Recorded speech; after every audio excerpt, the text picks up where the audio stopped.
Welcome, everyone, to another episode of Footy Rivals. It's the semi-final week this week. We're rounding down to getting close to the end of the season, and geez, what a week it's been this week, That's it, right? man. It's regulation Footy Rivals is back. Yeah. It's finals time, and there's some, weird news floating around today. It's a big day, big there's week. some big things that have happened. Hey, Andrew, even how just you going, today mate? in particular, there's been some big movings happening. We were just talking about it off air that today is a flood of news, like a flood. Massive, yeah, absolute massive.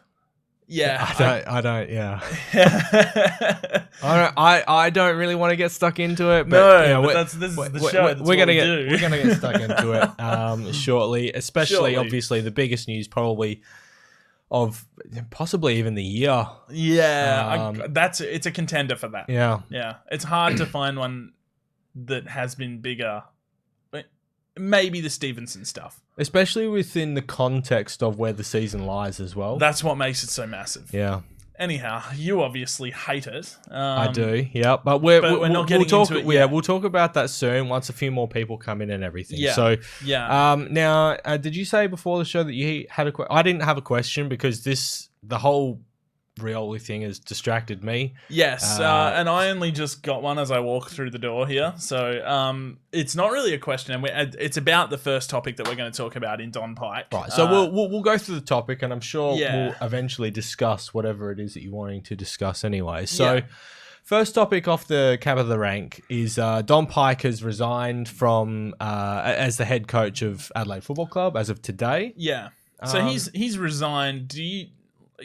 is this a Brad Scott style situation where they were going to part ways anyway, or do you think he stepped away himself and made the conscious call himself? Well, from what he's specifically said, it's not with regards to the review, and he's basically made the call on himself because he doesn't see himself as being able to fix the problems. Yeah. So he's stepped away. He's got 2 years left on his contract. So it's really difficult for, I suppose, Adelaide to justify sacking him. Yeah. With 2 years on the contract. That's a hefty payout on Adelaide's on their part. Yeah, and it's a lot of money that he could have held on to. So why would he resign, sort of thing? He did mention, one of his quotes that I found quite interesting was he said something like he needed to give time to the important people around him, i.e. his family or something like that. It was something along those lines. That's not the exact quote, but I'm thinking maybe this was a decision not based entirely on football. This is something that possibly could be quite personal. I don't know, maybe he feels like he's just not getting enough time with his family or something. Possibly. Like that. I think everyone tends to forget how all-encompassing being an AFL senior coach is. Yeah. We tend to focus on the players, and the players get a day and a half off a week, but they're effectively full-time and everything in their job. Call. A coach is that you just don't forever. get a break as a coach. You're constantly thinking about everything. Yeah. Welcome, Barry, Docker Fan, Cat Attack, and Riley. How are you all? What are your thoughts on the Don Pike situation? I thought he had to go. I didn't know if it would have been this year, or if they would have let it play out another year or something like that. Yeah. I don't, it didn't work. He got them to a grand final. Let's say that. But the crash and burn since then had to have taken its toll. Yeah. The club sort of just needs to restart. I don't hate the move, but I'm conflicted because I still think he could have been a good coach.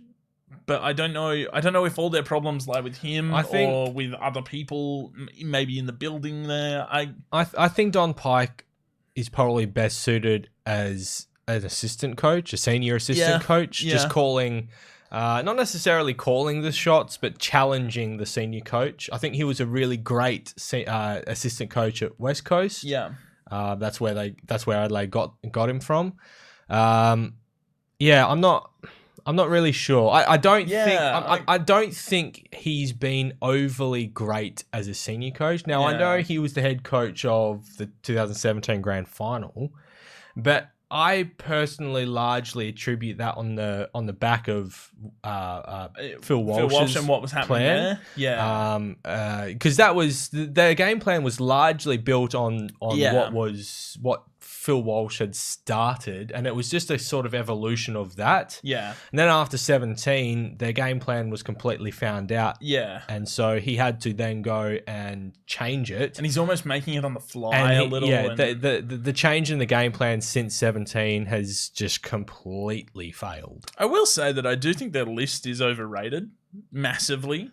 Like, I don't I'm not sure. I don't rate the midfield that they have. I don't know if the players that they have in there are rated as good players. I don't know if they're the right mix or if they're just not good players together or they don't form a good midfield or anything. Like, I know when they're on, they can be pretty damn good. I find they're all inside type players. Exactly. There's no real outside speed. No, outside Matt and Brad speed Crouch is are the same. Like Hugh Greenwood, he gets dropped in and out because of this reason. You know, you can't fit all these inside guys in. They have no silk sort of smooth moving outside guy. You know, like Sloane's the same as an inside guy. I think that their list is a little overrated, which didn't help Don Pike, but not overrated to the point where you couldn't have done anything with it. Yeah. Like, there's enough talent there that he should have created something a little more. 100%. And the game plan that he changed it to didn't even suit the style of the players. Like, as Joel was saying there, like their style of play in 15, 16, 17 was move the ball on quick, get the handball over the top, get the ball over the back of the press. Yeah. And, in 17, how many times did you see the Adelaide Crows get over the back? A scoring juggernaut. It was absolutely ridiculous the amount of times that happened.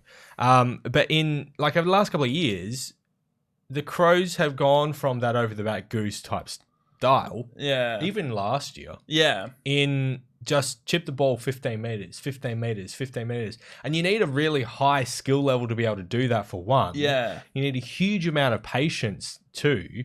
But then you need really, really good forward structure for that to pay off. Absolutely. And I just don't feel the Crows had the forward structure to pull that off. In particular, the smalls. To be able to put the pressure on. We said this in a watch party where I can't remember who they were playing for the life of me. But we watched the Crows a few weeks ago now. And I remember saying to you then that Brad Crouch was the only midfielder who was really on fire.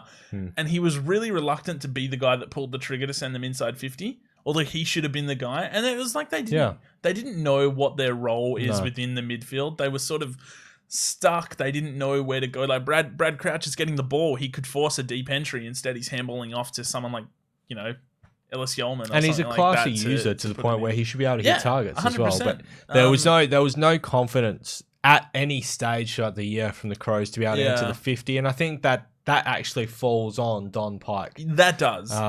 So no, I do think he. What does surprise me, I will say this. What does surprise me is that Pike was sacked before Hinkley. Yeah. But I did see them at some stage both being sacked. Yeah. I just thought Pike would be next year and Hinkley this year, but obviously we don't know what's happening with Hinkley yet. Yeah, who knows? I think he's being backed in as the coach or something like that. Possibly. I think. The interesting thing with the Crows now, with the Don Pike move, is that there's reports coming out that there could be a bit of a mass exodus of players. Well, that was before he resigned. Yeah. It's sort of, it's not hand-in-hand news, but the fact that there could be, they're throwing names up like Rory Laird could go. Yeah, there's a huge amount. And it's, that losing him would be a massive blow. And I don't know, they're about to enter a phase of, I feel like they're going to enter some pain before they come out of it looking better. A lot of the clubs that have new coaches this year, I'm looking at going, I can immediately make a case as to why a new coach is going to make you guys better. Or why the guy you've hired is going to make you guys better. Yeah. I can't do that with the Crows. I actually don't think they're going to get better. No, I don't. Just because of a fresh face. As is per usual, I like to list off a couple of random stats for you, okay? I do like the random stats. Ryan's random stats. This is good. Don Pike, in relation to Don Pike and Adelaide Football Club as a whole, okay? Don Pike, outside of Scott Rioli, who isn't he wasn't their coach. He was their caretaker, right? Through extraordinary circumstances. Yeah. Can't talk today. Outside of Scott, Don Pike was the Adelaide Crows' best. He has their best winning percentage as a coach. Wow. As a coach of all time. What? He is coached the club. He is third on the club's list for all time games coached. He was only there for 4 years. Yeah. Wow. The Crows have never held on to a coach who hasn't made finals for 2 successive years. Really? Yep. So 2 years they move on. Bam. Yeah. 2 years that the Crows don't make finals, that coach is done. He's gone. How are you ever supposed to actually complete a rebuild then? How are you ever supposed to come out of the other side? You've got to have some patience. It's most interesting because he still had 2 years on the contract left. Yeah. Yeah, it's strange. I'm finding that really strange. I mean, to move on after just 2 years. I mean, I personally, in this circumstance, I feel they had to move on. That's also I don't think he was a great coach. I'm with them on this, even though it could have been totally his decision. I think he was a great appointment because of his body of work as an assistant, but clearly as his body of work as a senior coach, he can't. He can't do it. He's suited as an assistant. No qualm with them making the call to appoint him at the time. He was the right man for the job in terms of what he had done and what you would expect from him. He was the right guy to hire. But yeah, it's a weird situation for the Crows because, like I said, I don't see them being able to just regather from this and move forward. I feel like they just don't. I feel like they're almost taking stabs in the dark with a lot of stuff. I'm kind of getting what. In the scenario where the coach has been lost and everything as well, the age of the list is very old and everything. I kind of get 2011 Saints vibes from this team. Yeah. Okay. The I genuinely can't speak today. the age of the list is quite old. They need to move a few of their players on relatively shortly. I mean, it's not even that a lot of the players are like over 30 or whatever. They're just on the wrong side of their prime years. Yeah. Which does not make a rebuild very good. Yeah. So I'm thinking that maybe some of the players that want out of the club can see the writing on the wall and they want to go to a successful club before this club bottoms out because of the trajectory that it's on at the moment. And of their age tying into that, they want to have some success and a shot at real success. Like I think one of the clubs that was rumoured to be linked to Rory Laird was going to be Geelong. If Rory Laird was someone who was touted to potentially take over captaincy, wasn't he? So I think he... Well, yeah, it depends on what.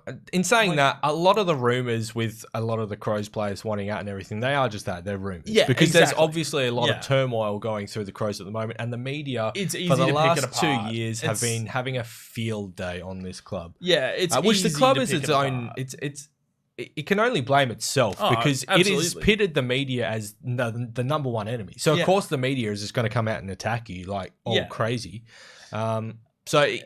I don't think that there are as many players wanting out as what the media suggests. No, probably not. But if he was one to go, I mean, who takes over this role? That would be hard. It would be hard for him. Maybe Smith. I think Sloane's going to stay. Yeah, actually, captain. But I don't think Sloane is suited as captain. No, neither do I. Like maybe they need to move on from that too. Yeah. Who knows? I'm not sure. Talia for me would be a good one. I was just going to say Daniel Talia because he's going to rock up and give you good production every game, so you don't have to worry about the whole. I just don't know how vocal he is with regards to on the field. Yeah, I don't really like. I don't watch a great deal of Crows, but I don't see him in a very vocal. You go over there, or just demanding. Yeah, exactly. Where players go and everything, specifically with regards to the defense. So I'm not sure. We'll see in time. I would prefer Sloane not to be captain, and I think Talia would probably be the better choice. But I tend to agree. Again, I'm not sure on the inner club dynamics with regards to the players. Exactly. I've got no idea whether Daniel Talia is actually captains do not belong in the midfield. I strongly believe captains are much better suited in the back line. Yeah, potentially, like specifically the half back line where you set things up rather than just defend at the There last are some line. exceptions, obviously, to that rule. Joel Selwood being one. Yeah. There are some forward ones like Pavlich and Riewoldt being exceptional leaders and everything. They were just exceptional leaders. Yeah, but outside of that, the mold is... But the majority of the best captains ever, you'd have to go Luke Hodge. Yeah. It's hard to go past Luke Hodge. Yeah, you can't really go past that. I think Darren Glass is probably one of the better ones. Shannon Hearn at the moment as well. So who else would have been a captain? Nick Maxwell. I mean, like, I don't know if I'd rate him as one of the best captains ever, but like Jared McVeigh was playing along half back when he was captain. He was a co-captain. Nick Maxwell, severely underrated captain. Yeah. I like people always like to tally him up and call him like the worst premiership captain ever. Not the case. Like, not the case. He was really good at what he did. Tom Harley was another. Yep. Tom Harley at Geelong. So, I'm with you there. I think the half-back line is sort of where you need it to be. So, Talia, and that's probably why they're looking at Laird and Talia and things like that. I would imagine so, yeah. Yeah, but no, Adelaide, weird time. Should we move on to the topic that you don't want to speak about? We've got a few people in. We can discuss this. Yeah. I'm not particularly... This was really shocking, actually. So... The next bit of news, we've touted it as potentially, especially given the context of the year, it's probably the biggest news of the year. Given that it's come in the crux of finals, Willie Rioli has been provisionally suspended by ASADA and the AFL after providing a tampered sample for a urine test. Yeah. Right? Now, before we go through and actually talk about it, I want to go through and walk you through a bit of a timeline as to what's actually happened, and then we can have a chat about it. Okay, so Willie Rioli has taken a urine test on the 20th of August, 2 days after West Coast played Richmond in round 22. The AFL then informed. ASADA then informed the AFL on Wednesday, 10th of September, 2 days ago. So it's basically 3 weeks later that the test has an anomaly in it. And then Willie Rioli was informed of this after he landed in Melbourne on the same night. Basically, the analytical finding is that there is a urine substitution with the test. Now, I am really actually very quite confused and don't understand how, in the first place, a tampering of the sample can take place. Because my understanding of the testing process from ASADA is because ASADA follows the WADA code, the WADA code. All testers, as soon as the tester comes up to a player and goes, "Yep, it's time to take a test," the tester does not leave the side of the person that needs to provide the test to the point where they actually have the cup, they hold the cup, and they hold the cup for the person to urinate into. Now, it's not as simple as just, poking through your zip or anything. As far as my knowledge goes, your pants are down at your ankles. Your shirt is pulled all the way up so that they can see that there is nothing around your waist or anything to be able to put something else in or whatever, and you pee into the cup whilst the person is holding the cup that you're peeing into. So I just don't know how a substitute or a tampering can take place from the player's perspective, especially without prior knowledge that a test is going to take place. It's weird. This is all stuff that it's hard to speak to because we're not actually in the walls of the clubs. We're not in the industry. It's hard to know how this stuff gets handled. Yeah. It is something that you can probably bank on coming out in time. These details they'll just come out because there's a million journalists out there that are going to be asking the question of what the hell actually happened here. Yeah. Eventually those details will come out in some capacity. I don't know how it's going to go. Well, I mean, what we can say is that he's going to miss the finals because it's more than likely gonna be missing the finals. The provisional suspension lasts until the matter is handled. Yes. And the matter's not going to be handled in 2 to 3 weeks. These take forever. And again, I don't have any confirmation on that, but I would be shocked if if Willie Rioli was able to play any finals after being handed a provisional suspension. Yeah. So we can probably say with some confidence that he's going to miss all the finals. Probably. I think, and from there we just don't know. It's a maximum 4-year penalty. No one ever really gets the 4 years, do they? No one ever Okay, so this is something. Okay, yeah, it's a maximum 4-year penalty, yes, but the penalty for tampering is generally treated much, much harsher than actually testing as positive. Right. Okay. Now this is we're just gonna have to wait and to see what actually comes out of all of this because we don't know how this has happened or anything like that. If it's actually been Willie Rioli himself has tampered with the testing and everything, and knowingly tampered with the testing and everything, then he will be handed the 4-year ban. You think he'll get the full 4 years? If that's 100%. The case? And in saying that, if he's knowingly tampered it, he should be handed down a 4-year because that is much worse than actually testing positive to anything. Yeah, I think so. Where you can then argue your case down and everything. Yeah. Knowingly tampering with it is treated as an admission of guilt. Yeah. And then you've obviously then tried to hide the case. That is 1,000 times worse than actually testing positive for anything. Yeah. But this is the thing, we just don't know what has actually happened. So his urine is tested as something that's not urine. How does that happen? I don't know. I just don't understand. And we're 100%. I don't understand. You're 100% certain that that's the actual method they use for the testing? Because the only other way I can think of it is that it's not he's. I don't even know. Like he's given someone else's urine. I would love to hear what.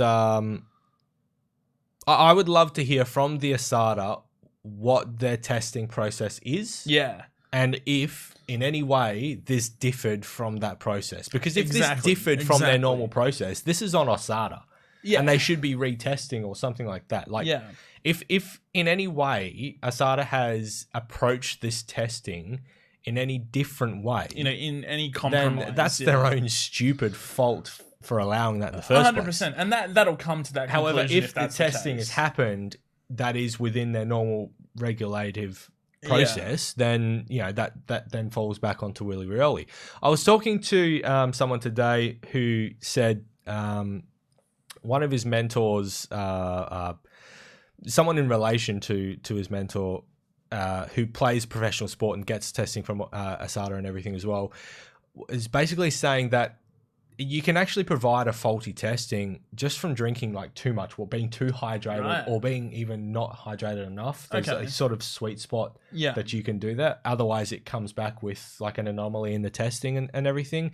However, I don't think that's an explanation for this because that would still show up as urine, not something other than urine sort of thing. So I just don't I'm not sure unless he knew that he was going to be tested prior, in which case, how did he know? Who informed him of that? Yeah. They're not supposed to know. That's it's supposed to be random. But if he was aware of it happening before then, then as far as I'm aware, he can have a process done that effectively changes out what comes out. Yeah. So I'm not, the logistics it's too early to sort of draw conclusions as to what's going to be happening. We can sit here and tear our hair out over the logistics of it until we hear about the actual. But there is absolutely no good thing to come out of this now. No, because let's walk down some short-term scenarios then, specifically relating to this final series. Say the Eagles went on to win this whole thing. Yeah. And Willie Rioli missed out, and then was found to not have been tampering.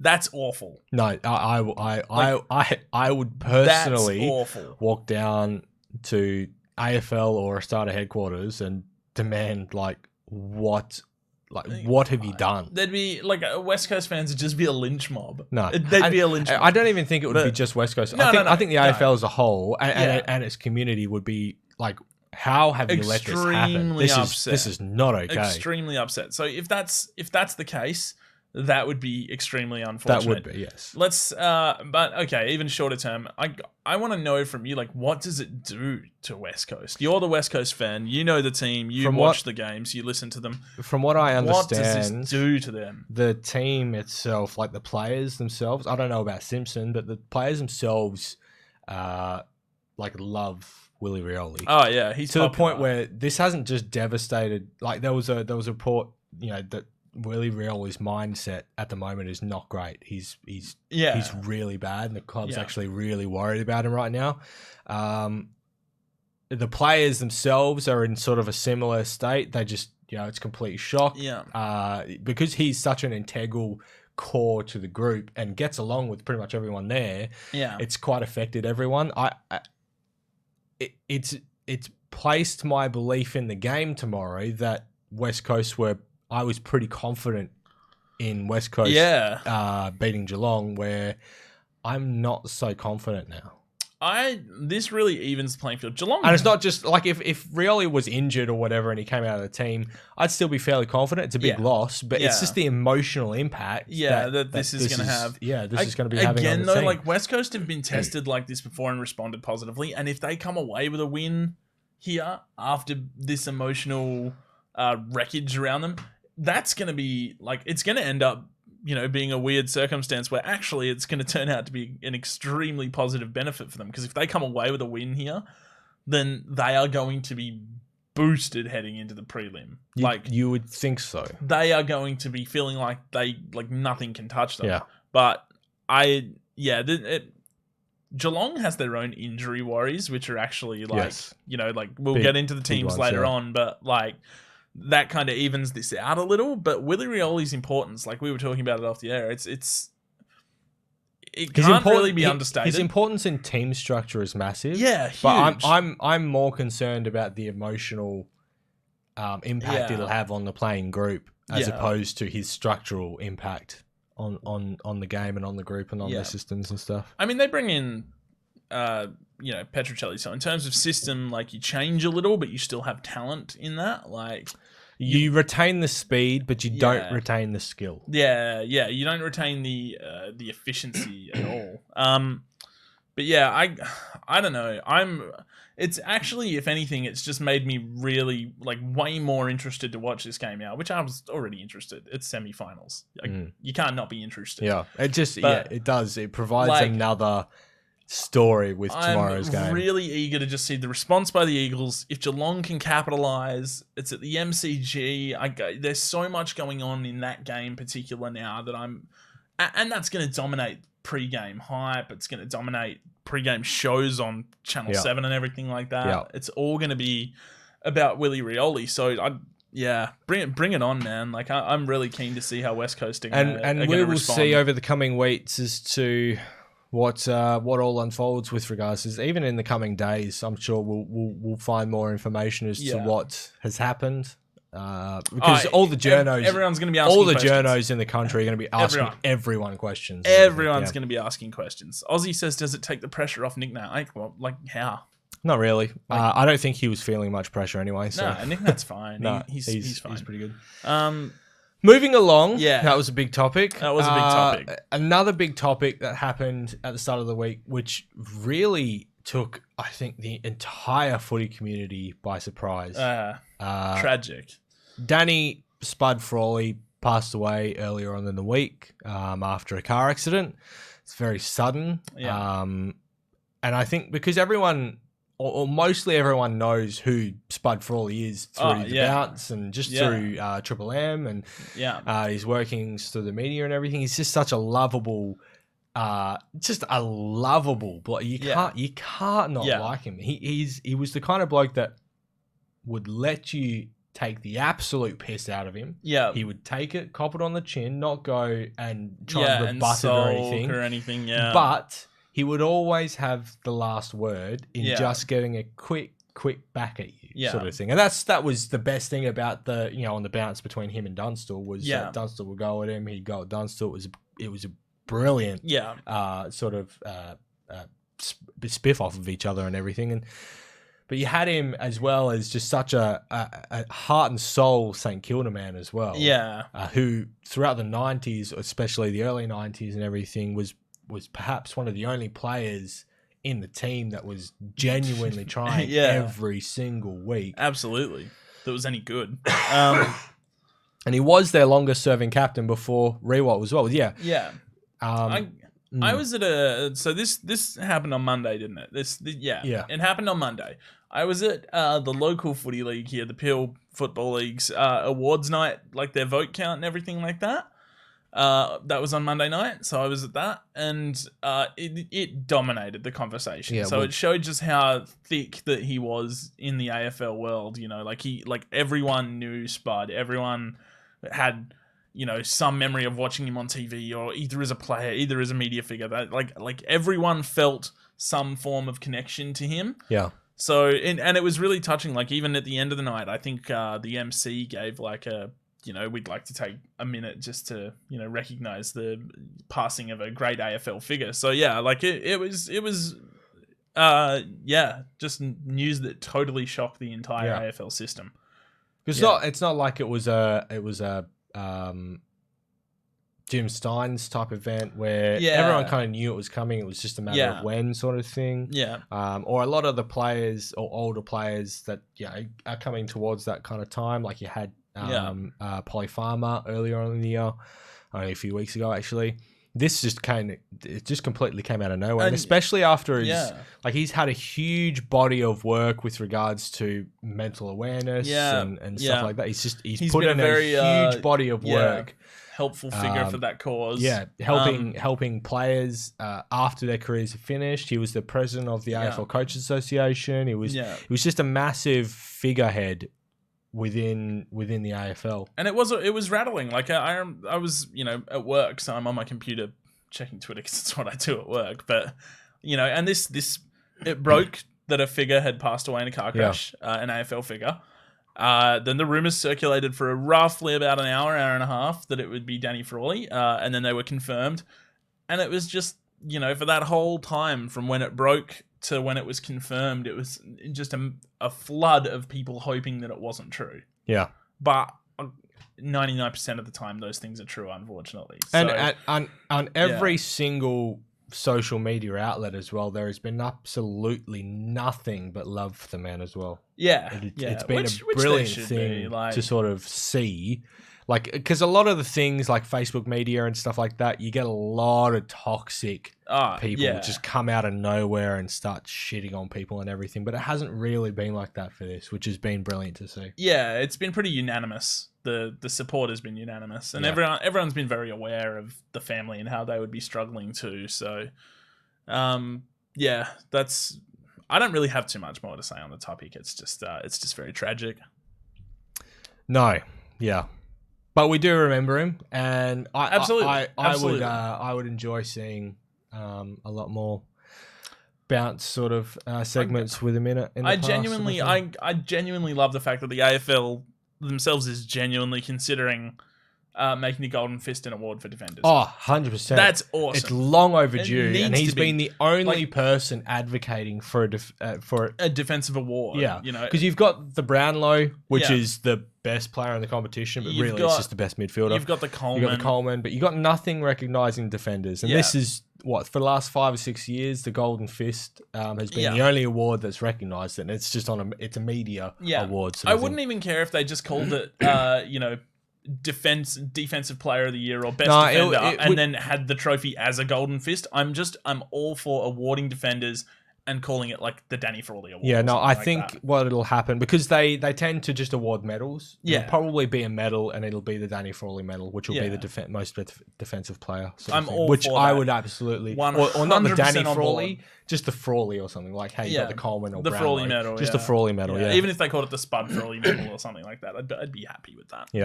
Yeah, I'm all for that. Moving along, 3 massive topics throughout the week. We've still got a huge amount to go through. Fremantle have demanded pick 5 or 6, depending on whether Gold Coast get the priority pick, from the Saints with regards to a trade with Brad Hill. Bring it on, man. Now, get that pick 5. You are the Freo supporter. Yes, I am. Is pick 5 a fair trade for Brad Hill, or should they be asking for more or less? Or what's a fair deal in your mind for Brad Hill? See, I've been trying to dissect whether I'm being biased here or not, but I have seen so many people claim that pick 5 is too much, and I just don't think it is. It's just what the market has become. Like, if you want a genuine bona fide player who means a lot to a team, like, even take out the fact that he's contracted for 2 years. If you want a player who's genuinely one of the elite at their position, who means so much to the team they're on, the asking price becomes a first-round pick, and if you've got a high one, that's what the team's going to ask. Yeah. And I think it would be a fair trade. I tend to think it would be fair if there was a straight swap pick 5 for Hill. Do you think it would be fair? I think that would be fair, and I think that could potentially get it done. But I wouldn't even surprise me to see Fremantle say, "Hey, you throw in, and we'll also do another like late pick swap that benefits Fremantle slightly because they're losing a lot." Well, I think the plan that St Kilda wanted to go with was they wanted to change their pick 5 for 2 first-rounder picks, but later on down sort of thing. Maybe like a 13, and 14 sort of offer thing. one to Fremantle, so they would still have one in their back pocket to make moves themselves. Yeah. Right? Maybe like one of those first-rounders that it comes to, and maybe like a third-rounder or something. Yeah, which I think Fremantle's probably a little insulted by, because they're like, you're going to move down to sort of please yourself and then take this guy that means a lot to our team. Yeah. I don't think Fremantle would stand for that. I think Fremantle's going to go, no, you can give us pick 5 or we're going to look elsewhere, because it's not going to be hard for them to find a deal for Brad Hill. There's going to be teams knocking on the door. Yeah. I mean, the first team they'd probably go to is Geelong and say, how do we manufacture a deal to get Brad Hill in your colours and Tim Kelly in ours then? And like, I know Tim Kelly wants to go to West Coast. I think that everyone's pretty aware of that. I think everyone pretty much knows that, yeah. But with, if Fremantle's going to ask that question, maybe Geelong's going to... Well, I mean, at the end of the day, right, even if they don't land Tim Kelly, they'd still have pick 5. That's not a bad thing. I advocate if Fremantle's able to end up come out of a Brad Hill trade with St Kilda, because like St Kilda are going to pay him, they're offering like something like $900K a year or something like ridiculous. That. Yeah. So that also doesn't work in their favor. That Fremantle's going to know how much they're offering, and Fremantle's going to be like, well, clearly you value him. Yeah. If you value him for $900,000, you value him for pick 5. So and pick 5 in the draft might not even work out for you. Brad Hill's a good player. The draft is a stab in the dark. This is exactly my point from what I was saying earlier, is that you're getting Brad Hill. Yeah. Fremantle doesn't know what they're getting back with pick 5, and they've got to put time into that. They've got to grow that pick 5. They've got to invest that while bringing in a new coach and everything. I think the media and clubs place too high a value on even just the number 1 pick. Yeah. I think established players, like established good players, are more valued than picks ever will be. And put it this way, because you know what you're getting as opposed to a stab in the dark, and that's exactly right. You can do all the research, you can do all the training and everything, but sometimes top players or top picks just don't turn out. Sometimes they just don't, man. Sometimes they're Paddy McCartan, Sometimes that's what they are. No, I think that's extremely highly touted. I think that's a bit unfair because of the concussions. No, but sometimes I think a better comparison would be maybe he's a Richard Tamling. Yeah, I just think with the whole Paddy McCartan thing, it's probably that just highlights the point that anything can happen with these draft picks. They can get injured. They can get. I do think that I'm not saying Paddy McCartan's got no talent. No. You can have a player that could get injured. You could have a player that can just have niggles his whole life or something like that, or just have issues. Whereas the team receiving the Brad Hills of these deals, they know what they're getting. Yeah, they're getting someone who's giving you 22 games a year. Like Brad Hill's barely ever injured. He's consistent. You say that, but the last 2 years he's probably been more. He's been the most too many. He's been the most injured over the last 2 years than at any other stage in his career, though. Yeah, that's true, probably. But he's taking on such a bigger load as well, I guess. I don't know if which that's he got still would to do be with at it. the Saints. And he's going to take that load on at the Saints. But I just you're right with draft picks being overvalued. Like if Sean Higgins moves from North Melbourne and someone offers a top 10 pick for Sean Higgins, everyone's going to say you shouldn't have given up your top 10 pick. Maybe I wouldn't for Higgins, because Higgins is getting older now, isn't he? What's his age? I don't know. But me personally, maybe you wouldn't. But it depends on situation. Like if Geelong lands themselves the top 10 pick and goes, you know what, the window's now, we don't want to invest in someone, let's just trade it for Sean Higgins. Mm-hmm. I don't hate the idea of that. You're getting a damn good midfielder. I only do. It depends. Like, if it's a player like Hill who's in his prime, and will still be in his prime, probably 5 years on. 100%. That's a very good trade. Years old. But yeah, Sean Higgins 31. So I 100% I would not be offering that for Sean Higgins or anyone maybe above the age of 29. Yeah. That's fair enough. Age plays that part. Yeah. Because more and more players are playing well into their 30s these days compared to 10 years ago. Oh, 100%. Like, I mean, what was that at the start of 2010 or something?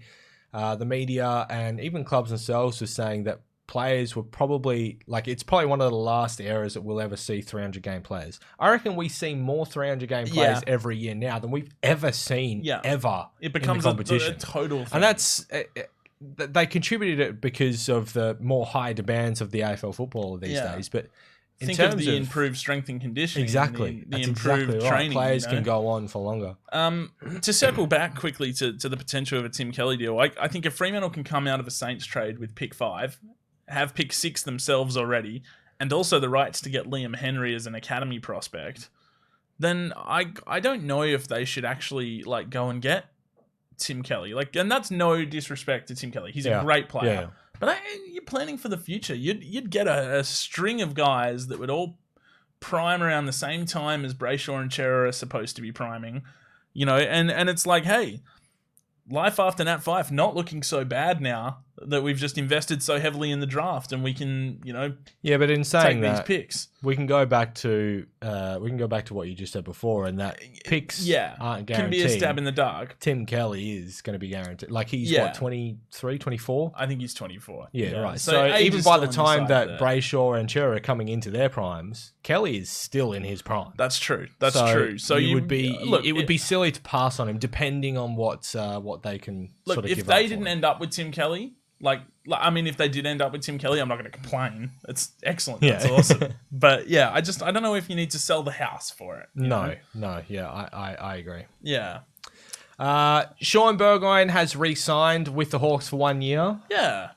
Despite the rumoured 3-year contract that Gold Coast was offering him, because it was reported that he really wanted to get to 400 games.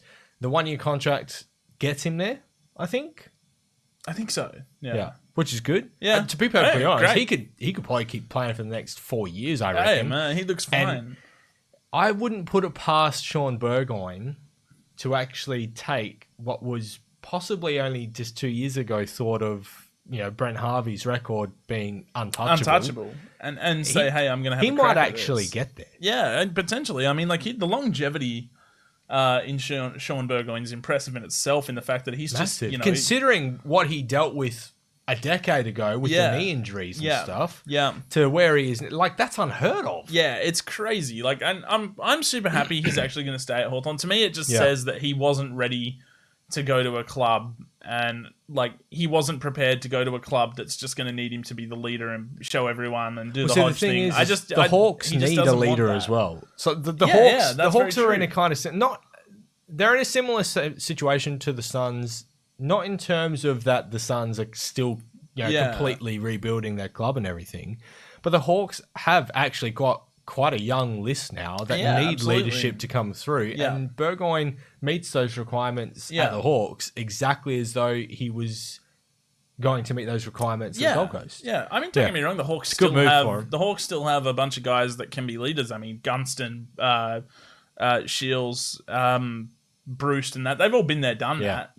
But you're right. Any leadership's great, and I just don't. Yeah, I just got the feeling that Burgoyne, after this news broke, I just thought maybe Burgoyne just wasn't wanting to be the guy to just go rack up games, collect his paycheck, get pumped each week, and sort of teach kids. I just don't think it's what he wants, which is fair enough. I wouldn't, want that either. No. Or look at how well it's gone for Malcheski and Hanley. Not every case. It's not been great. Not every case is Sam Mitchell and Luke Hodge. No.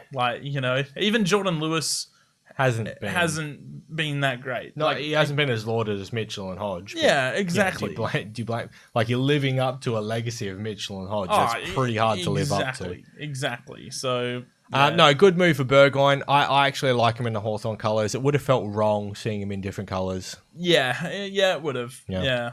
He's a Hawk. Like, I know he won a premiership with the Power, so he's a Hawk. At the time of the tradings and everything, it probably felt wrong to see Mitchell in different colours. And to be fair, like, even as a West Coast supporter, it felt wrong to see him in West Coast colours. Yeah, that one was weird. The Hodge in Brisbane, it is works. Fine. Yeah, Hodge in Brisbane's fine. I get it. I like it. I enjoy it. But yeah, Mitchell in West Coast, I looked at it and I was like, oh, get out of here, man. Like, come on. But yeah, no, you're right. Hodge in Brisbane, there's flavour to that one. We've got some Port Adelaide news. Paddy Ryder meets with Essendon in a potential return to the Bombers. Now, this has been discussed over the last 2 months, I think. But he's actually met with them now. Do you see that moving? Maybe. They need some tall ruckman. I don't think it's a great move for Essendon, to be honest. I don't think it's a great move for Essendon. But in saying that, Essendon doesn't really have a ruckman. And Paddy Ryder's just looking to prolong his career a little bit. So, why not? Awkward homecoming at all? I think so. Like, awkward first time back in the building talking to Adrian Dodoro? Like, I think so, because of how things left. But, yeah, I don't see Paddy Ryder moving to any club being a good move for any of those clubs. No, I think Paddy Ryder's past even him staying at Port Adelaide is not a good move for Port Adelaide. I just think the game has passed Ryder. Yeah, and like, I get it. Clubs get desperate for ruckman. It's the same sort of thing with GWS bringing back Mumford after everything. Like, I get it. They get desperate for a ruckman, but surely there's a kid somewhere you can find. Like, I mean, look at like St Kilda takes a punt on rookie drafted Rowan Marshall. Look how that works out. Great. Excellent. Yeah. And surely there's got to be some state level ruckman out there somewhere that could be better than. And having said that, though, they did go get Zach Clark, who is probably the best state level ruckman, and he just does nothing in the AFL. Yeah. So that's you're not right. Just have a swing at Sam Jacobs or something. He's probably going to want to leave Adelaide. Is Sam Jacobs better than Ryder though?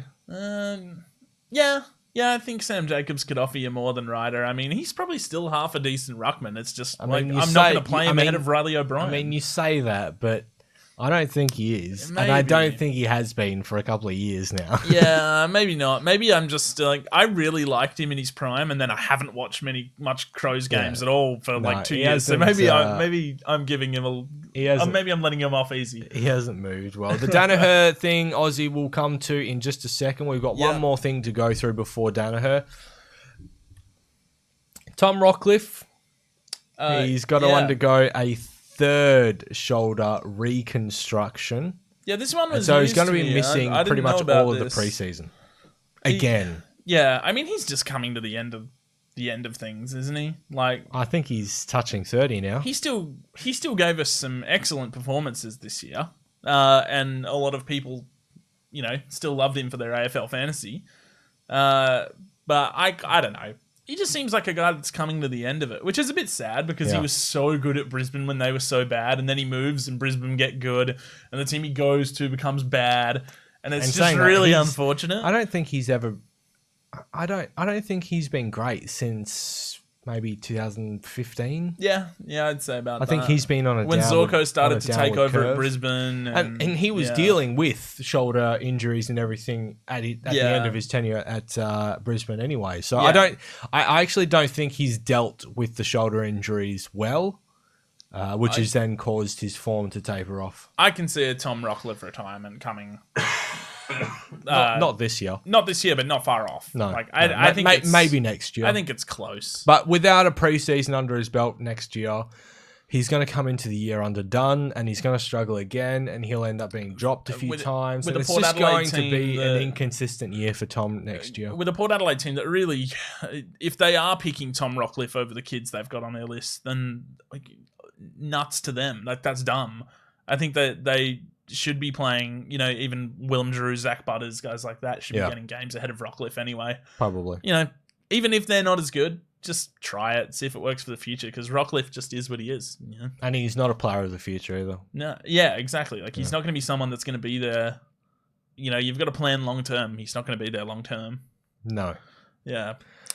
It came out today or yesterday, I think, that because Zach Merritt was talking to the media and everything, he's basically told the media that Joe Danaher has taken some time away to consider his future.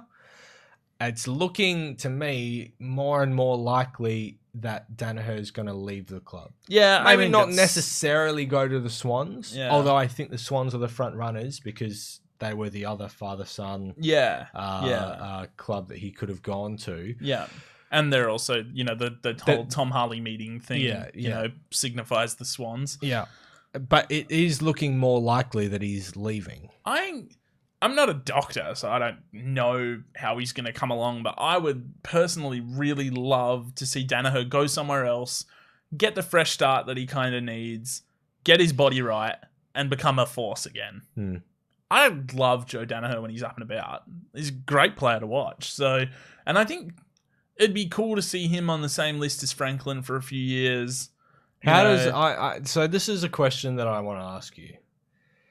Franklin, Danaher, Reid, Sinclair. Yeah. How do they all fit into the same team? That's really tall. And how does their forward structure pan out? Because I would personally love to see Franklin playing out of the square again. Yeah. I think that's where he's at his best. I know he can run up the ground and everything, but I think he's at his absolute best, creative best, coming out of the square. And I tell you what, despite his age, if Franklin can remain injury-free and he can play a season out of the square with Danaher and Reid in the forward line playing as foils.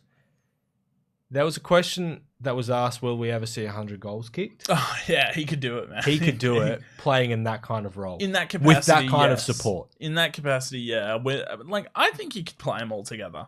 I think you could. I think you could play Sinclair as your predominant ruck and he can rotate off the bench instead of rotating forward or something like that.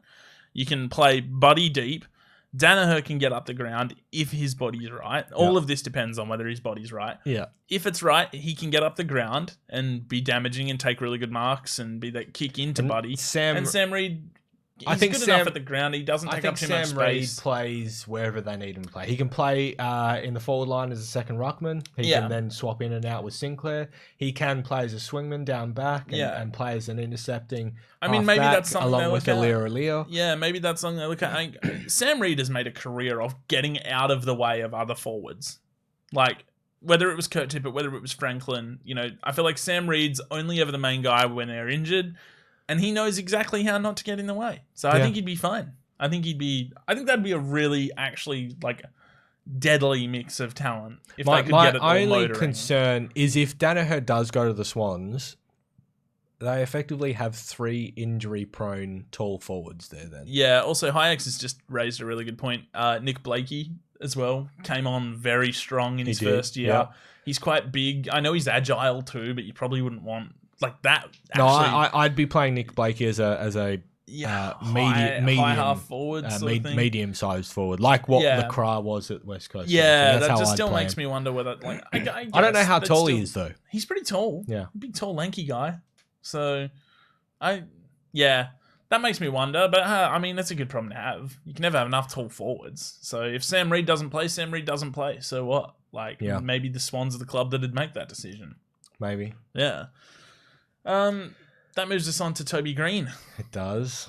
How do you feel about Toby Green being able to play this week after what he did to Marcus Bontempelli? I don't like it. Neither do I. And saying that the footage is... So the accusation was that he was doing an eye gouge on Marcus Bontempelli. Now, I don't necessarily buy into that. Yeah. However... When you have a player that is scratching at someone's face and just doing whatever the hell they're doing on someone's face, right? Then looking up at the umpire to see if the umpire is looking to see whether he's getting caught or not, and then going back to doing that is absolutely reprehensible. How did he get away with a $7,500 fine for that is no. So all of that makes complete and total sense. Let me throw one extra factor onto that. The guy's name is Toby Green. We're well aware what Toby Green is by this point. The rap sheet on the guy is insane. I mean, like, if we can't punish Toby Green when he does these things, who can you punish? Like, he's the, like, rattiest little dude in the AFL that will just go at anyone. Yeah. Like, I get it. Players are probably like, yeah, he's the kind of player I'd love to have on my team, and I hate to play him, whatever. And there's that weird kind of respect. There is nothing of that from the fans. No, I'm not like with. I remember when Ballantyne and Crowley were at their niggling best, and people were like, even fans were like, yeah, I get it, I hate him, but I'd have him on my team. I'm not like that with Toby Green. No, I don't want Toby Green in Fremantle or anywhere near my team. No, you know, because of this stuff. Yeah, and he should have been punished, and he should not be playing this weekend. No. Do you think he's only playing this weekend because it's finals? Yeah, 100%. And I think that's ridiculous. I think it's absolutely ridiculous. I think it's like, was it Cochin that got off a few years ago? Because the biggest one that set the precedent for not being suspended for finals was Barry Hall in 05. Yeah, absolutely. Like, I mean, finals come around and the AFL is just like, no, we need the guys out there. Like, we don't want to make the big calls. And it's like, it would be more interesting. Like, people would have more interest if you did make the big calls. Like, I don't know, are they worried about not having their fans on the park or something like they're superstars on the park? I don't know. Oh, there's one, Spaniard. Nick Nat. Do you think Nick Nat should have been suspended? Nah. I might be biased. Yeah. I don't think he should have been. I think it was like, you go into any scenario where you're at a pub or something. Yeah. Not even at the pub. You're just in a normal social setting with your mates or something. Yeah. And, you get your hair pulled or whatever. There is a legitimate, you see red and you react sort of thing. And that's what I think that was. If Nick Nat was to be suspended, I would wholeheartedly have expected Merritt to also be suspended. Yeah, exactly. I'm going to take that factor completely out of it because he can be seeing red and everything, but he would have done the exact same thing anywhere else on the ground. There just happened to be a fence there. Yeah, and he came out in the media afterwards and said the exact same thing. He's just like, well, the fence just kind of happened to be there. I wasn't throwing him into the fence. I was just throwing him down. If this happened in the center of the ground, I would have done the exact same thing. I don't necessarily subscribe to the whole like you're seeing red because someone pulled your hair thing. Like actions are just actions. Take the emotion out of it. I still don't think he should have been suspended, even with that. Like, I just don't. Maybe it should have been looked at a little quicker, but I just don't. I just never thought that was a suspendable offence. A fine, go ahead, whatever. Which is what it was, yeah. But I think the main drawing point to where people wanted a suspension was the fact that McGovern got suspended earlier on in the year for throwing someone. Well, not even throwing, just gently pushing someone into the chair. But he ended up being concussed. Zach Merritt wasn't. Yeah. And the AFL, in its infinite wisdom, which I don't remotely subscribe to the reasoning, is that the outcome affects the suspension as opposed to the intention. It's so dumb. Like, motive is motive, but they're like, if you hurt someone, like, if you chokehold someone and they don't get hurt, you don't get suspended. That's right. But if you chokehold someone and they get hurt, that was so bad. Like, I hate it's so dumb. The reactionary response that the AFL has to suspending medical reports shouldn't even exist in terms of suspensions. And so the way that I view it is that I think for every action that you cause and everything, there should be a minimum level of suspension. Sort of thing. So if you go to jumper punch someone, right, that should jumper punching in the eye. I hate it. I hate jumper punching and the sneaky you're just walking past someone, you just punch them right in the sternum. Hate that. It should be an automatic 1 week suspension. Right? However, if you do that and you happen to then break a rib or something, and that player then has to spend a few more weeks on the sidelines, that's when it should be escalated higher, but you still have that minimum threshold. So if you go through, say, like the gaff incident last year on Andy Brayshaw, right, where you see so many players throughout the AFL give love taps to people's chins and shit through the jumper punches and through the pushings off and everything, but they don't get looked at. But an incident that escalates to a broken jaw, carries on to a sort of thing. I would, and I think there would have been a lot less controversy with regards to the Gafford incident, is if that action itself was had a minimum sort of level of suspension and then was added on for the severity that was induced by gaff sort of thing. That's the way that I feel. That's fair enough too. That the system should work.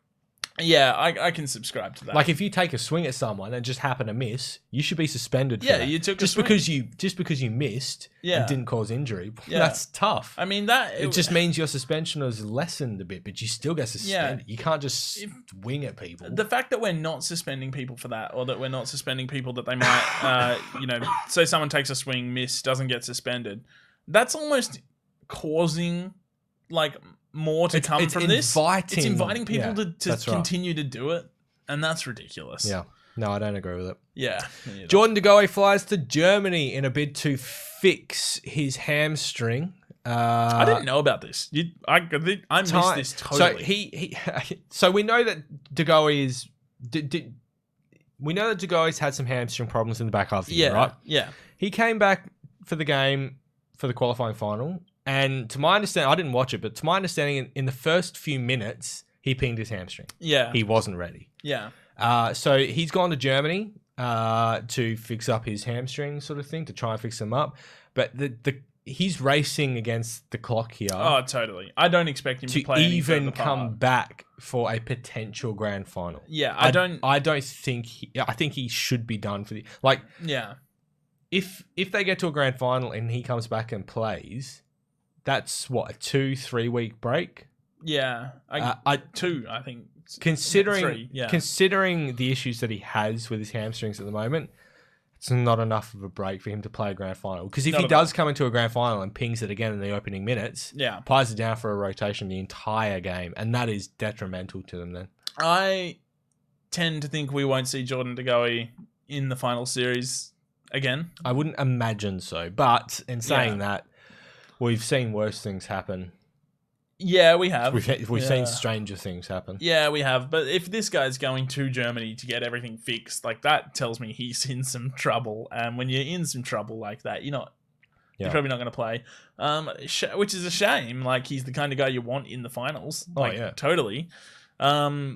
But hey, they got Stevenson back, and he was damn good too. So, like that, I don't think it'll hurt Collingwood that much. I mean, they've taken on injuries all year and still made the top 4 and still won a qualifying final.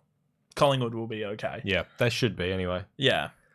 Last bit of news before we move into the teams. Worsfold has been backed into Coach Essendon Football Club for the year 2020. What are your thoughts on Worsfold staying? I don't hate it, but I don't like it either. Yeah, I'm not really sure. I don't know what... I'm in two... Maybe Essendon's just waiting or something. I mean, who would they get to fill the role becomes a question. Well, if Worsfold goes as well, or if he had gone, right, we still don't know what's happening with Hinkley. Yeah.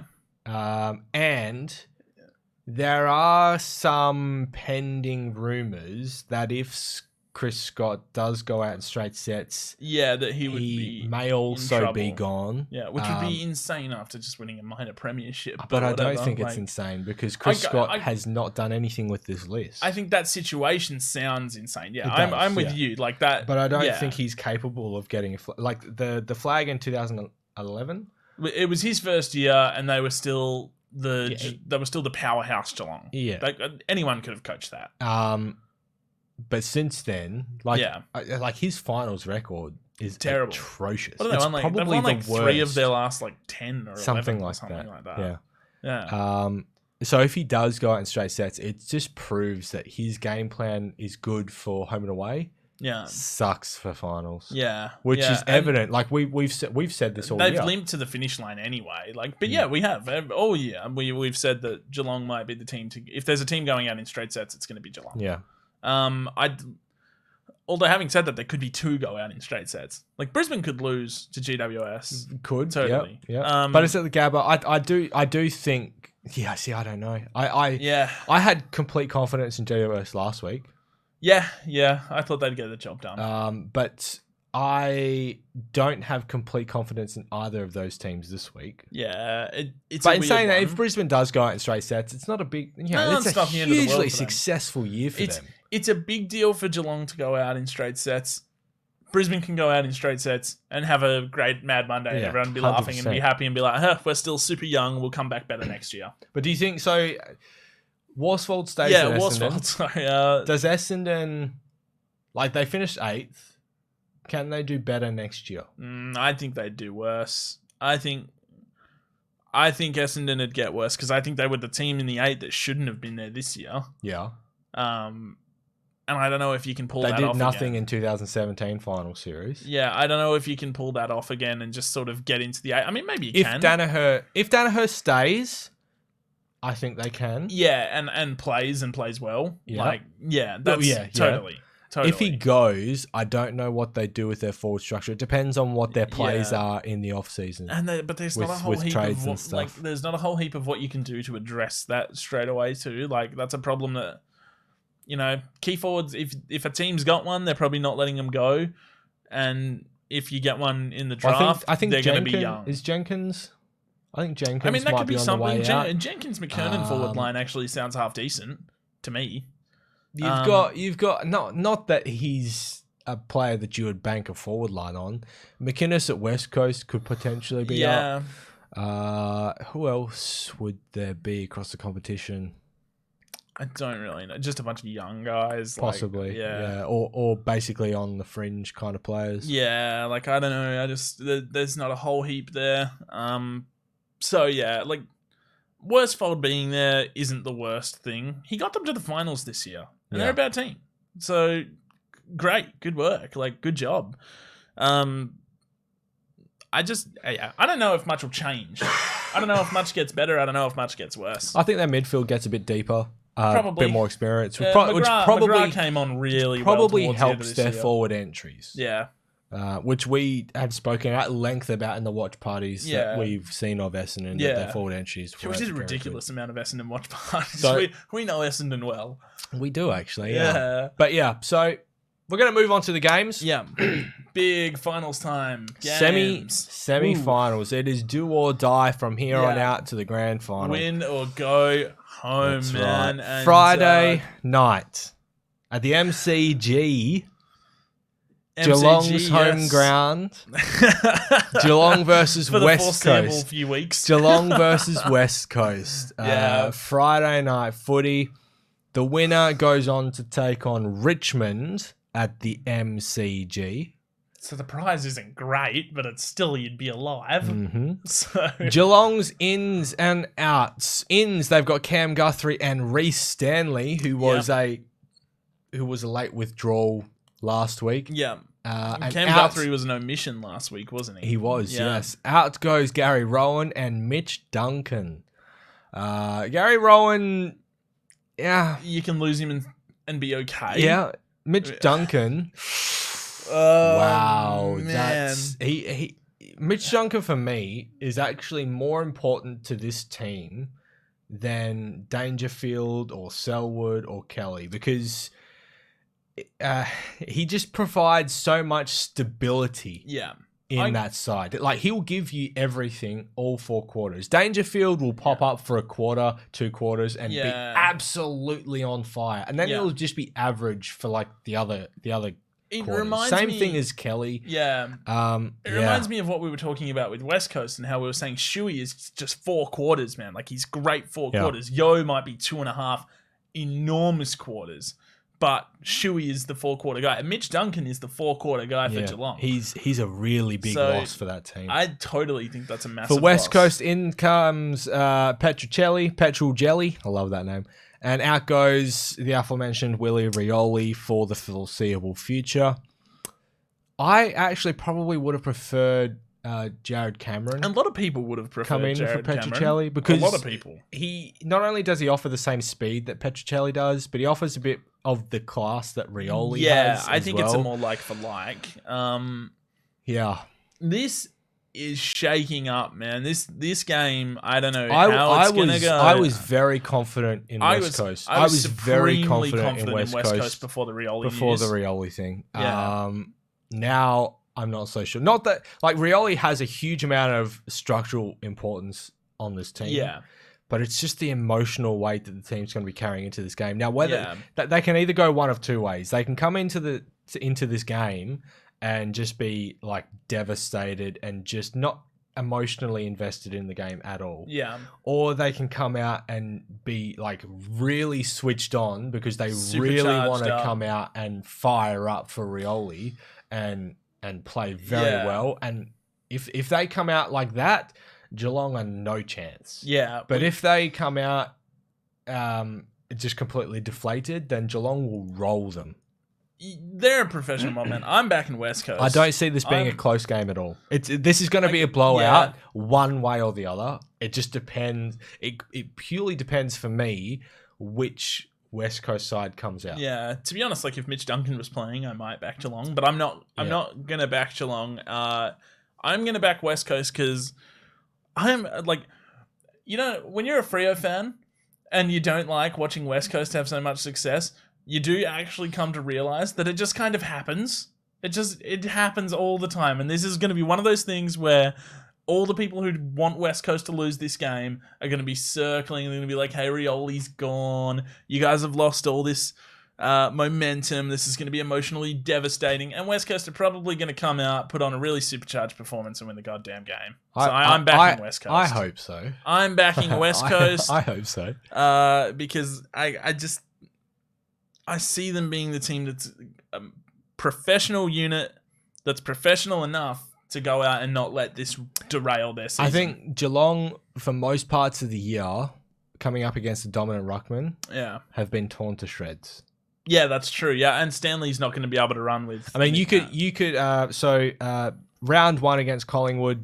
I mean, it's round one. You really can't buy anything into round one. Geelong ended up winning the game, but it was a close game. Yeah, I think Grundy had a really huge influence on the game himself, but his tap outs not so much. Not so much. Whereas I think that's the other way around. Max Gawn, right? Even though Geelong beat Melbourne by like 80 points, Melbourne had way more inside 50s on the back of Gawn's hit outs. They just couldn't enter the 50. Yeah. If they were clean, that wouldn't have been that kind of game. Yeah.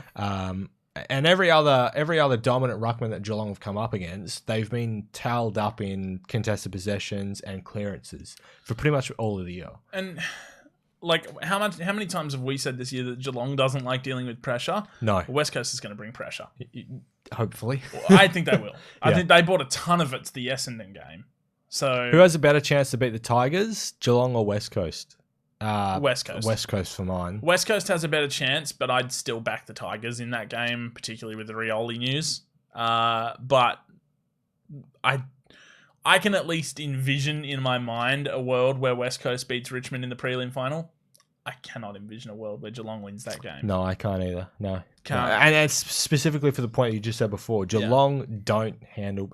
They haven't handled pressure at any stage this year. And Richmond are a walking unit of pressure. Team built on pressure. They hunt, man. Like those Tigers hunt. They are a pressure cooker. Yeah. I have a question as a Victorian. Do you guys cheer for each other, like for your state, or if you fall, do the other fall as well? The other falls as well. Yeah, I don't. I can't. I don't cheer for the Dockers. I don't subscribe to the whole like, and you know why I don't subscribe to it? I thought about this during the week actually, so it's funny that we get asked this question, but because it's always Freo that's the bad team, right? Like, it's always Freo that's usually the worst team. There was a small blip in history where that wasn't the case, but for the rest of the time, that's been the case. Yeah. So it's so goddamn easy for Eagles fans to watch us suffer and then go, well, you guys really should support our team because we're from the same state.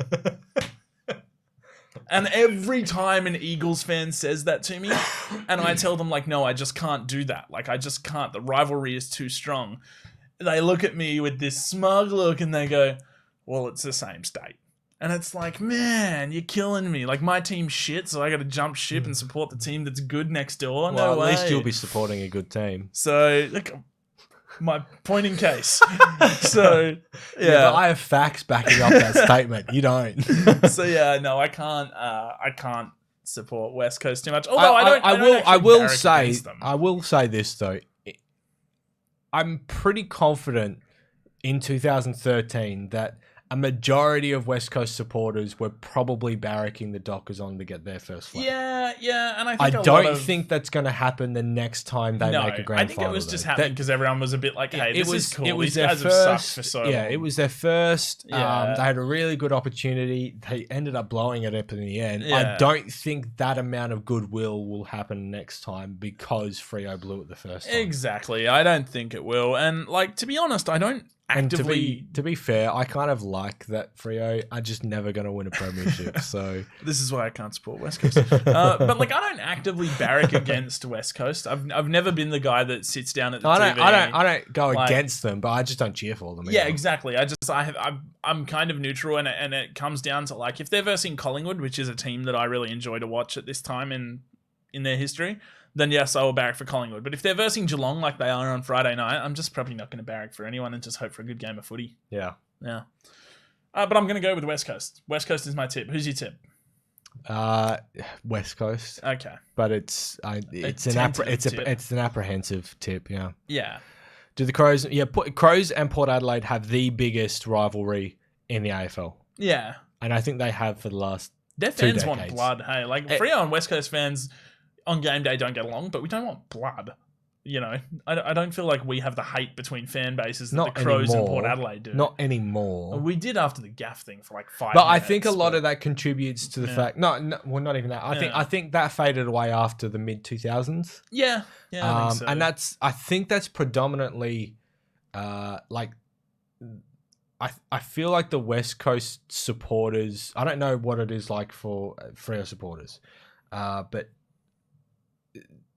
As opposed to the Crows and Port Adelaide, where both teams have had success, that both teams have had times on top of each other, it's been relatively even. Even the counts with regards to the showdowns are much more evenly spread than what the derbies are. That's actually generated more of a rivalry sort of thing because both teams have been successful. They've had good periods, whereas for the majority of the 20, 25 years that Freo have been in the competition, they haven't been on the same level as what West Coast has gotten to sort of thing. Of course. Whereas West Coast have always been, well, not always, but they are the most finals appeared team. Freo did make it, they were only one away from evening the derbies before West Coast went on the current run that they're on. But I also think the reason that the rivalry is not as big and not as heated between fan bases is that derbies generally like go in swings. Like one team wins a bunch and then the other team will go on their run and win a bunch. Yeah. I don't think it's ever been like 1-1 and trading derbies or anything. So it's never been like cutthroat like that. Yeah. Shall we move on to game 2? We will, yeah. Brisbane takes on GWS Saturday night at the Gabba. Yeah. Brisbane swaps Robbo for Robbo. In comes Nick Robertson. Out goes Mitch Robinson. It's a big out. It's a pretty huge out. The Baroda but at guy. least Robertson brings some mongrel with him. I like Robertson. Robertson actually, funnily enough, has been linked to wanting a move out because he sees himself, only being a fringe player at Brisbane now that they're good. And Fremantle was one of the clubs rumoured to be in on it. And I was kind of happy about it. I don't hate Nick Robertson. He's okay. But that it still is a big out. And then for GWS, in comes Tomlinson and out goes Deledio with the calf. Yeah. And what's interesting for Deledio is that he actually pinged it in the second quarter, played out the rest of the game. Yeah. And now can't. That's pretty. Yeah. Because he didn't want to sit out the rest of the game and affect their rotation. Yeah, that's right. That's commendable. Yeah, it is knowing that you're going to have to, knowing that you're probably going to make it worse and miss the finals campaign. That's pretty messed up. But this game is super interesting since Toby Green's allowed to play in it. If he wasn't playing, I actually would be confident tipping Brisbane. I still think Brisbane will get up. Oh, yeah, it's at the Gabba, and I'm probably still going to tip Brisbane. But GWS with Toby Green in the side can actually, that's the thing. He's allowed to play, and he's literally probably the most likely player to derail Brisbane in this game. Yeah. He's the most likely player to absolutely run amok on them.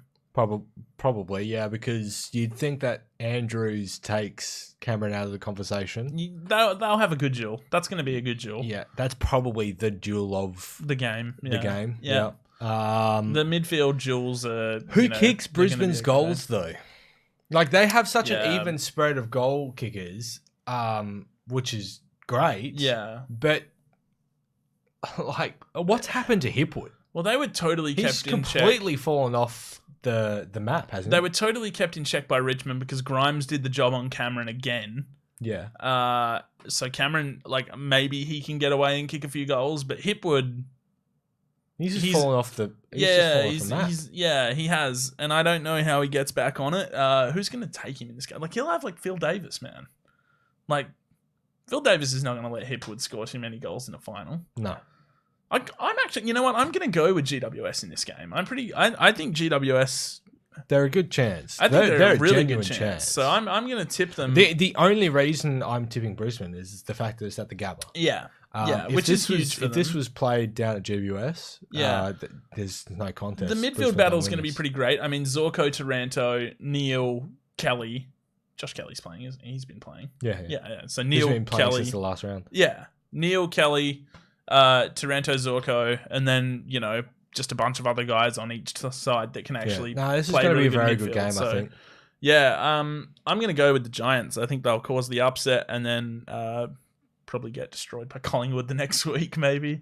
Possible. Maybe not. I mean, maybe not. If they Whoever end up wins this game can actually beat Collingwood. The only thing against GWS and Brisbane is it's going to be played at the MCG. Yeah. And neither of these teams play well at the MCG. Yeah. It's actually shaped up quite funny that Richmond's probably the most confident team at the moment out of anyone, yet they're going to have the harder run. Collingwood, the shaky team, is probably breathing a sigh of relief that they get either Brisbane or GWS at the MCG. So, yeah, I'm going to go with GWS for me. Brisbane for me. Yeah, okay. So we have one. We had to have one. We're having one differing tip. Yeah. And then next week's the prelims. Man, can we? Prelim week's so good. I love prelim. How many weeks in a row would you suggest that we've probably started the show saying this is the biggest week in footy? Oh, it's been like 3 or 4 weeks. This is absolutely insane. It's been 3 or 4 weeks, and then they deliver this like pile of news, and we're just like, oh, this is the biggest news week we've had since we do this show, and that like people probably think we've just got that written on the top of like wherever holding the camera up, but like. Yeah, it gets bigger and bigger. I mean, it's just the time of year, but I love prelim week. Prelim week's really good because you don't get the absolute hype of grand final where it's all encompassing and kind of exhausting. It tends to be better games than the grand finals. Yeah. Tends to be. Yeah. Wasn't the case last year was obviously the exception. Yeah, but how many grand finals do we get like that? Like, you're not wrong. Yeah, and exactly. as Spaniards just said in the comments, no. Huh. What's that? Yeah. No. No. Yeah, I like prelim week, so I'm looking forward to it, man. Yeah. But this set of games should be really good. Yeah, because you do actually have West Coast is probably out of all the teams that are playing in the semi, I think the general consensus is West Coast is probably the most powerful of them all. Yeah, I think so.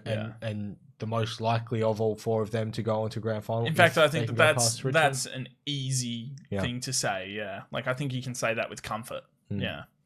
So it's going to be very interesting. It's going to be a very interesting week of everyone.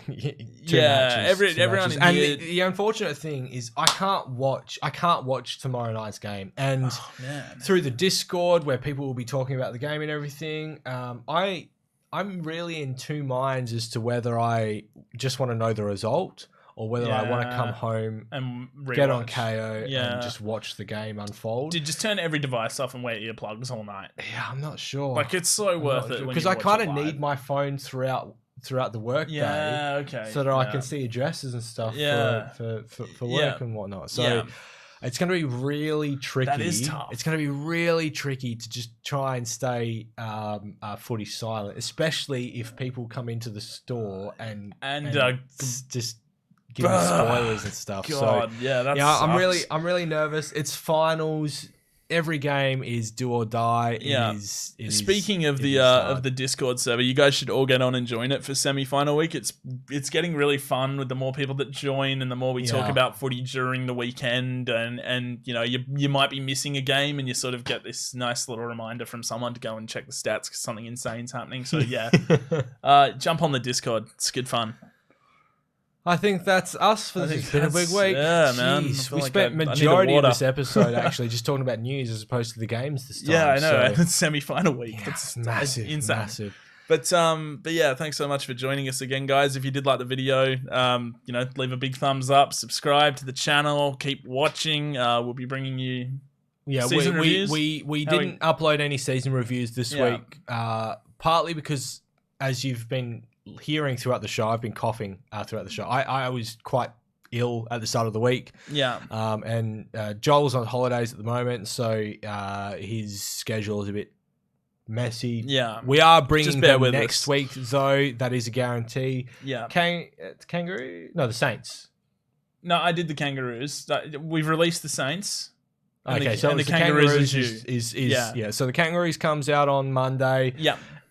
Joel's review of Adelaide comes out on Tuesday, and my review of Port Adelaide comes out on Wednesday. And then I will, I believe, kick us off with the finals contenders getting knocked out in Essendon. No, the following week will be Joel's take on Hawthorn. Oh yeah, Hawthorn. Then it's the Bombers, and I've got the Bulldogs the following week sort of thing. So we're now a week behind in our release of the reviews, but they are still coming. It was just this week that was a bit screwy sort of thing with us. Can you post the Collingwood before the grand final? Because if we get, well, no, it depends on when they get knocked out. Season review before the grand, because if we get in and then lose, I don't want to see any. Well, no, because if we're only releasing it specifically for the finals teams. The finals teams don't get released on their home and away season finishing place. Yeah. They get released on their actual season-ending finishing place. So season. So you've got to get knocked out or win the whole goddamn thing to get your review. Sorry. Pretty much. So at this stage, Essendon and the Bulldogs do happen to follow their positional placings within the home and away ladder, but depending on who loses the semi-finals is... We could be doing a Brisbane review before we do a GWS one. That's right, yeah. So, yeah. Excellent, but we'll get all to that when we get there. Yeah, thanks so much for watching, guys, and just keep watching and stay tuned to the content. Yeah, thank you very much, and we will see you next week for Footy Rivals. Normal programming for the Footy Rivals next week. Yeah. We'll do another Footy Rivals for Grand Final week. Yeah. And then Grand Final day, we have a watch party of the Grand Final. Yeah. And then that's it. Excellent. That's it for the year. So we've only got... we have 2 episodes of Footy Rivals left for the year. Yeah. That's a bit sad. It is, until next year. Yeah. Until next year anyway. Anyhow. Thank you very much for coming in. We'll see you next time. Bye.